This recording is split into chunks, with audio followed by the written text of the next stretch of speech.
Salam sehat sejahtera, jumpa lagi di channel Mata Ketiga. Mari bersama kita telusuri misteri dunia.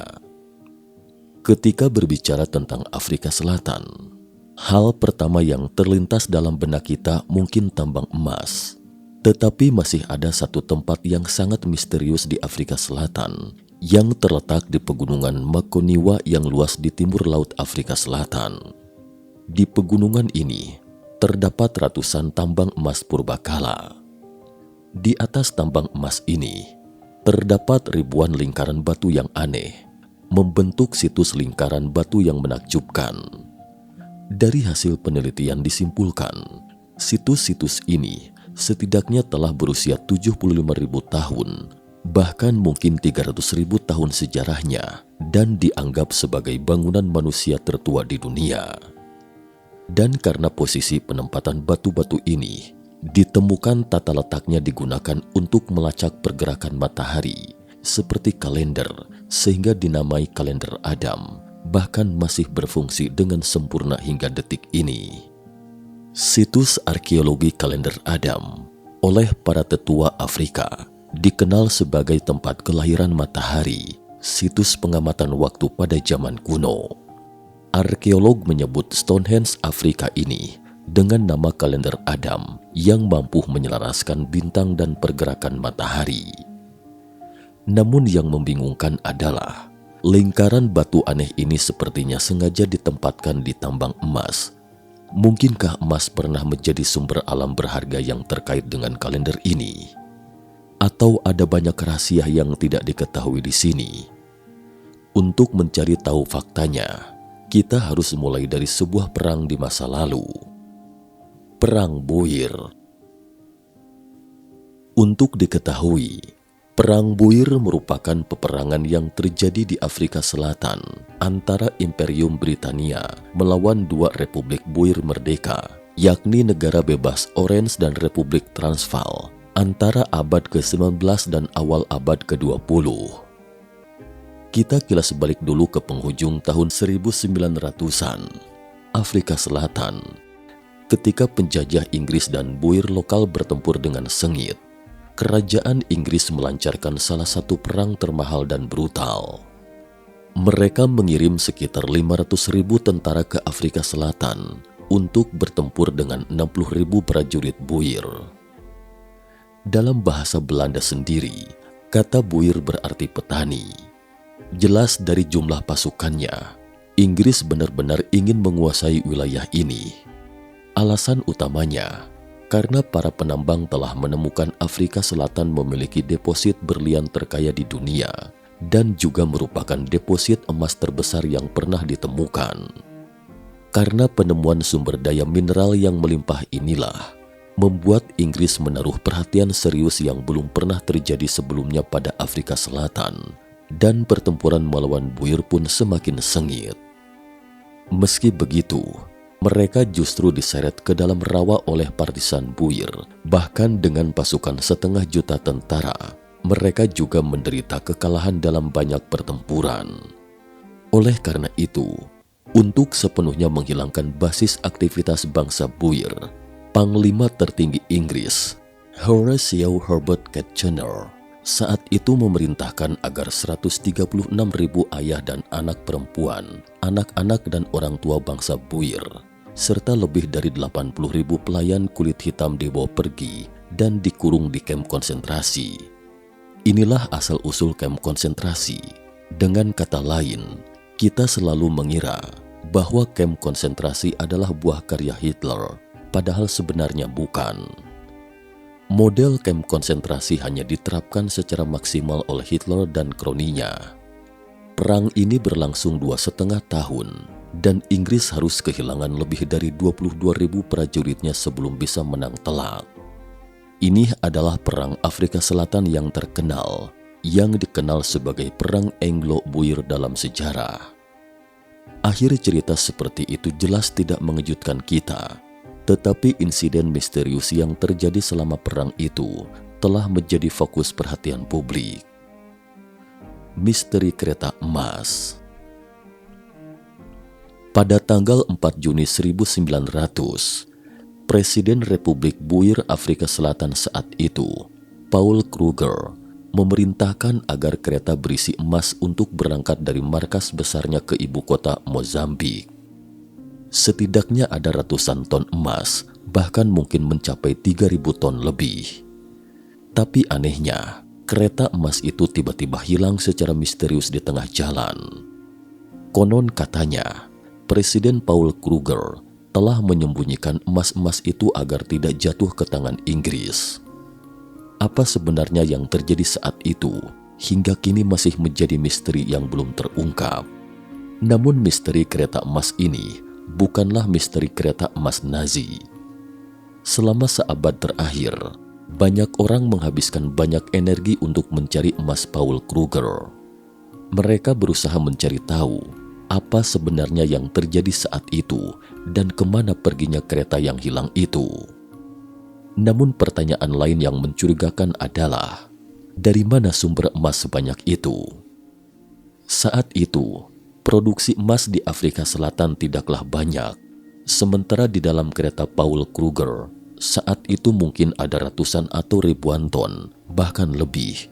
Ini sama sekali tidak masuk akal. Jadi, dari mana sumbernya? Rahasia ditambang.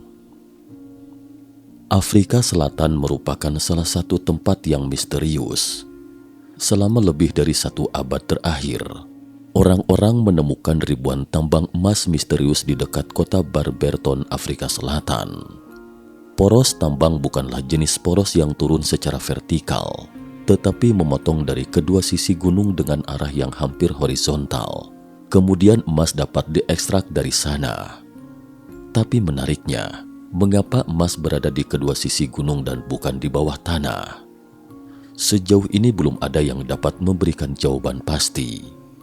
Namun kita bisa menemukan beberapa petunjuk dari berbagai penemuan arkeologi karena terdapat banyak terowongan kuno di banyak tambang kuno Afrika Selatan. Menurut penduduk setempat, kakek atau kakek buyut mereka secara kebetulan menemukan tambang dan terowongan ini. Selain itu, mereka juga menemukan artefak, peralatan dan produk buatan manusia yang mereka gunakan untuk menambang emas. Ini membuktikan bahwa sebelumnya di masa itu ada yang menambang emas di sini dan meninggalkan peralatan yang digunakan pada waktu itu. Ini adalah petunjuk pertama. Pada tahun 1930-an, seorang arkeolog Afrika Selatan juga menemukan terowongan kuno di Warburg Mountains, Provinsi Limpopo, Afrika Selatan bagian utara. Dia berjalan bermil-mil ke dalam dan menemukan sejumlah besar terak platinum, jelas merupakan bukti adanya platinum. Kemudian menyimpulkan bahwa yang menarik perhatian orang-orang kala itu adalah emas, sehingga emas itu telah diekstrak. Hanya menyisakan biji platina yang melimpah dan terak platina. Ini adalah petunjuk kedua. Sampai pada tahun 1990-an, perusahaan berlian terbesar dan tertua di dunia, De Beers, menemukan tambang sedalam 22.000 kaki yang dipotong dengan presisi mutlak dan tidak terbentuk secara alami. Namun teknologi pemotong ini tidak dimiliki manusia modern. Ini adalah petunjuk ketiga.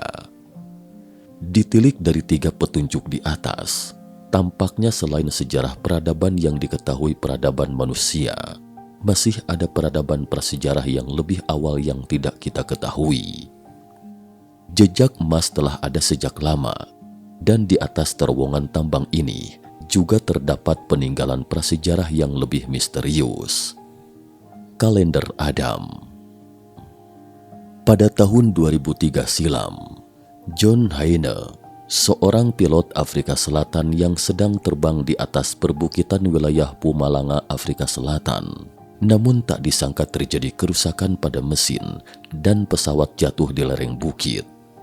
Untungnya pilot John Haine selamat, dan yang lebih beruntung lagi adalah setelah dia turun dari pesawat, dia melihat 3 batu dolomit berdiri di tanah yang masing-masing beratnya sekitar 5 ton. Sementara di belakang batu-batu besar ini ada lingkaran batu yang sangat besar. Ini adalah kalender Adam, struktur buatan manusia tertua yang pernah dibangun, berada di atas tambang emas. Kalender Adam secara kontroversial dianggap sebagai struktur buatan manusia tertua di dunia. Kalender ini disebut sebagai Stonehenge Afrika karena mendahului Stonehenge dan piramida Agung Giza selama puluhan ribu tahun. Adalah lingkaran batu berdiri dengan diameter sekitar 30 meter dan diperkirakan oleh beberapa peneliti berusia lebih dari 75.000 tahun. Di dalam lingkaran terdapat beberapa bongkahan batu besar tersusun dalam setiap orientasi, timur, barat, selatan, utara, dan equinox vernal atau titik musim semi matahari, equinox musim gugur, titik balik matahari musim panas, dan titik balik matahari musim dingin. 3 megalit di tengah bersesuaian dengan bintang-bintang di sabuk Orion, seperti halnya piramida Agung Giza, piramida Meksiko, dan piramida Tiongkok. Ini menunjukkan bahwa meskipun berbagai suku bangsa tidak saling berkomunikasi, garis waktunya juga tidak cocok, tetapi peradaban di seluruh dunia dipandu oleh pengetahuan serupa untuk membangun struktur seperti piramida. Tentu saja, menurut beberapa arkeolog arus utama, lingkaran batu itu sebenarnya adalah kandang ternak.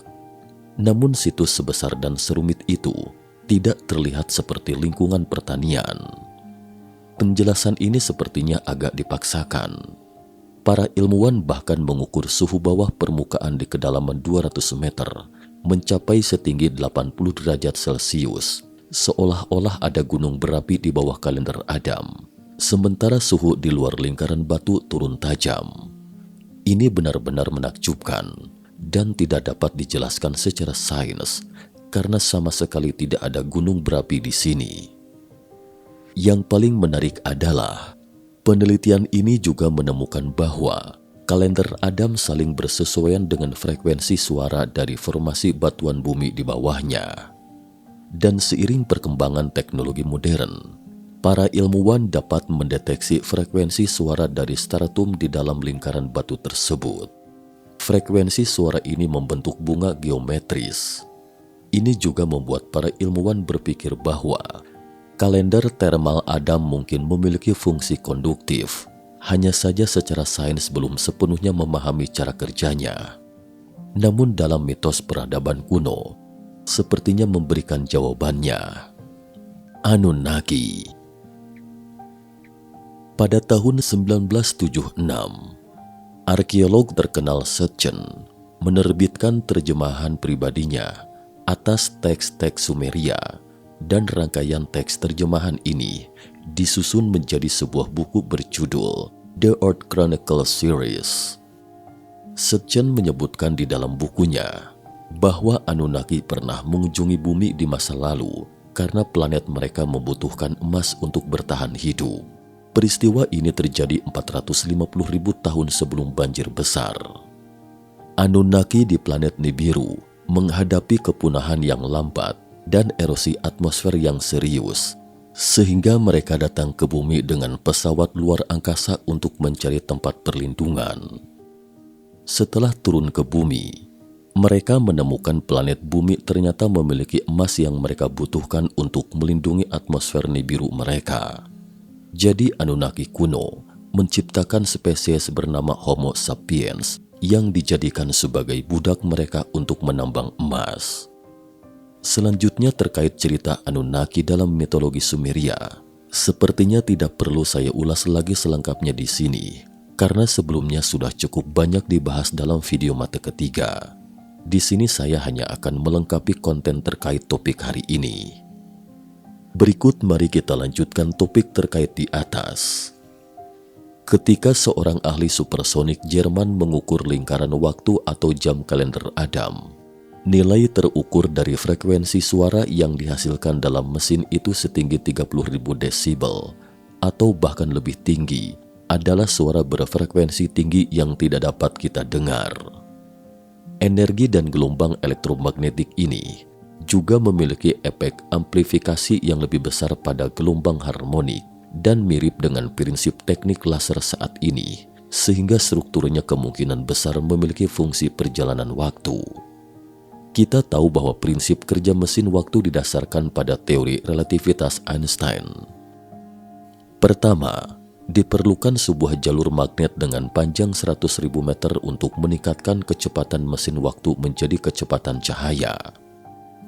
Untuk mencapai kecepatan tersebut, massa lintasan magnet harus tidak kurang dari massa matahari, sehingga dapat mendobrak struktur ruang dan waktu, menembus perjalanan antar dimensi. Ketika kita membandingkan terowongan kuno dan lingkaran batu kalender Adam, bukankah ini prinsip kerja dari mesin waktu? Jadi mari kita simpulkan dengan berani bahwa kalender Adam jelas merupakan mesin waktu, dan emas yang ditambang oleh para penambang Anunnaki dipindahkan ke tempat lain dengan cara ini, seperti semacam alat teleportasi. Berikut mari kita kembali ke misteri hilangnya kereta emas yang disebutkan di awal video, di mana Paul Kruger menemukan begitu banyak emas saat itu. Hal itu bisa dijelaskan jika kita menyatukan semua informasi terkait di atas. Pada saat itu, selama Perang Anglo-Boer, ketika para prajurit Boer sedang menggali terowongan untuk menghindari tentara Inggris, mungkin pada salah satu momen ketika mereka sedang menggali terowongan untuk menghindari Inggris, mereka secara tidak sengaja menemukan terowongan yang ditinggalkan oleh Anunnaki kuno berikut sejumlah besar emas. Bagaimana ceritanya sampai kereta emas itu tiba-tiba lenyap tanpa jejak? Mungkinkah di bawah efek lingkaran batu kalender Adam, ditambah dengan kecepatan kereta dan terowongan yang dimasukinya, sehingga menstimulasi energi dan memindahkan seluruh kereta ke tempat yang tidak diketahui? Wallahu alam. Sekian dan terima kasih atas perhatiannya.